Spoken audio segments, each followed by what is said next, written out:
No matter what you think of climate change campaigner Greta Thunberg, you have to admire her courage. The 16-year-old Swedish activist took to the stage at the UN and absolutely unloaded on world leaders. Check her out. You all come to us young people for hope. How dare you?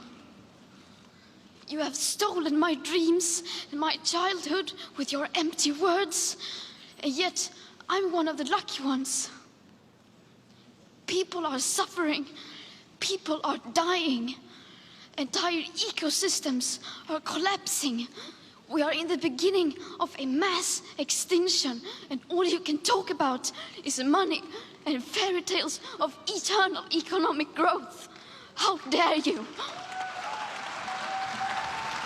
Look, it's Goosebumps staff. She's a passionate kid, but all the focus on climate change and Greta has generated a lot of discussion online about Alan Jones's take on the topic a few months ago. Here's what he had to say about young climate activists when he read out one viewer's message. Check it out.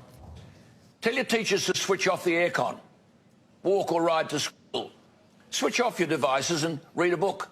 Make a sandwich instead of buying manufactured fast food. No, none of this will happen because, the piece says, you're selfish, badly educated, virtue-signalling little turds inspired by the adults around you who crave a feeling of having a noble cause while they indulge themselves in Western luxury and unprecedented quality of life.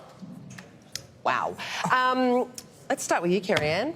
Well, I agree with the first part of what Alan said, a little rough on the other. And I admire young people, teenagers, Greta especially, for her passion. But what worries me now, apart from putting a lot of very young kids into therapy, is that the renewable industry is now $1 trillion, very profitable industry that is not delivering at the moment.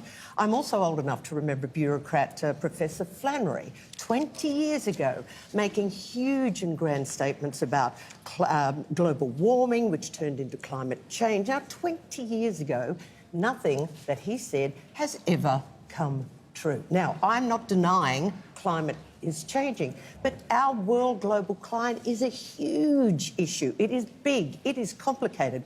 We are piggies on the planet. We should clean up our act, but let's get logical and let's get some reasonable discussion and debate, because nothing we do today, when you have got India, China and America polluting, nothing we do today will make a difference. The fact is, the planet has gotten hotter. The last 5 years have been the absolute hottest on record. Record on record. It's undeniable. Yeah. It's undeniable. 100%, I agree. And we are a coal-supporting economy, so there are things that we could do. But there are. I think to say that we need to be on full renewables by 2030 is ridiculous. And I think as well to say to kids, we're teaching kids that the planet's going to be destroyed in 10 years' time. But is that pretty alarmist? Are we teaching the kids that the planet is in jeopardy, or are the kids now starting to teach us? Climate change, in 10 to 12 climate years' change time, is undeniable. It's going to be the apocalypse. And like with anything, if you shoot an arrow, you don't aim at the centre of the target, you aim higher, and then the arrow will fall. You need to aim high with renewables. You do need to have high targets and high ambitions, because it will settle and it will fall into it. Did your kids strike on Friday? Well, no, they didn't. But if they wanted to, oh, absolutely. My kids are too young to go off and do that. But here's what I find very interesting with the politicians who refuse to listen to people like Greta. Greta's very dramatic. I'm not going to deny that she's not. And dramatic, she looked like she was in an audition. But the point is that these kids are kids now. She's 16.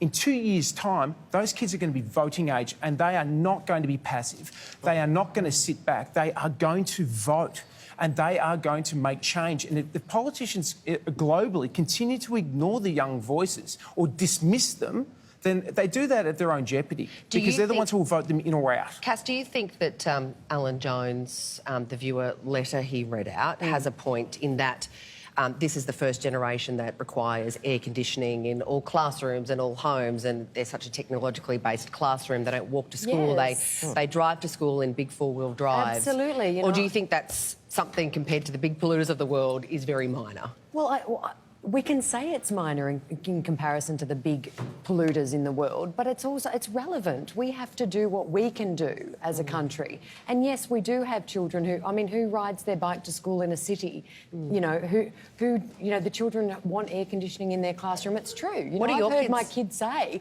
because a lot of their classrooms don't have air conditioning, and they will go, it's so hot though, Mum, like there's no air conditioning, and you think, oh, wow, I grew up with no air conditioning in any room, in any classroom that I was in, up until finishing school, ever. Or the flip side of that is some people are arguing that they need air conditioning because the planet is getting hotter because people before us have destroyed it. Yes, we are in a warm-up phase, but is that part of the natural global climate anyway? But why risk it? Why risk it to find out? I'm not a climate change denier. We were in an ice age, and 10,000 years is nothing. Yeah, but what's happening is that we're seeing such a rapid escalation. We're talking about record on record on record every single year continuing. The ice age... a larger population too. Yes. Every year we get a larger population. Yeah, of course absolutely. The impact's going to be more, which only makes it more important that we have a look at this and address it. As the population increases, it's growing exponentially because of population. So we do need to address it. So what are we saying? Because we had world wars before and that culled the population, that maybe we just need something, and start something like that again. That's a big come on, reach. population That's a bit of a leap.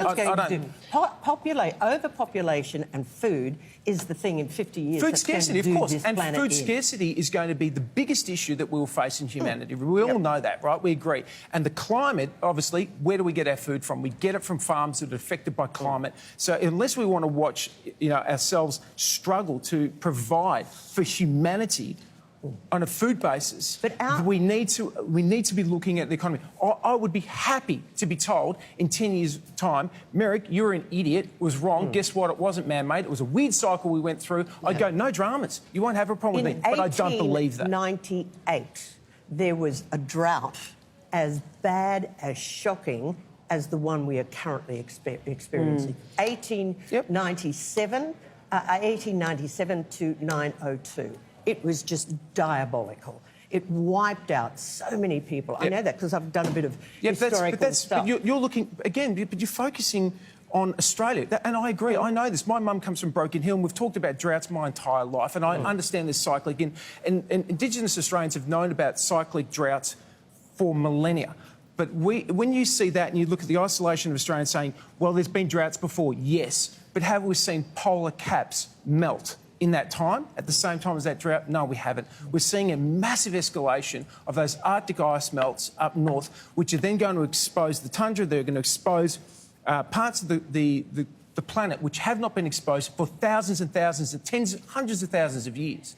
And the rapid melt there is then going to have a flow-on effect. And it's going to change climate, it's going to change the oceans, it's going to change salinity, it changes everything. And we are in jeopardy. I can't help but support it. I know that we all agree we're in jeopardy. I think we all agree with that.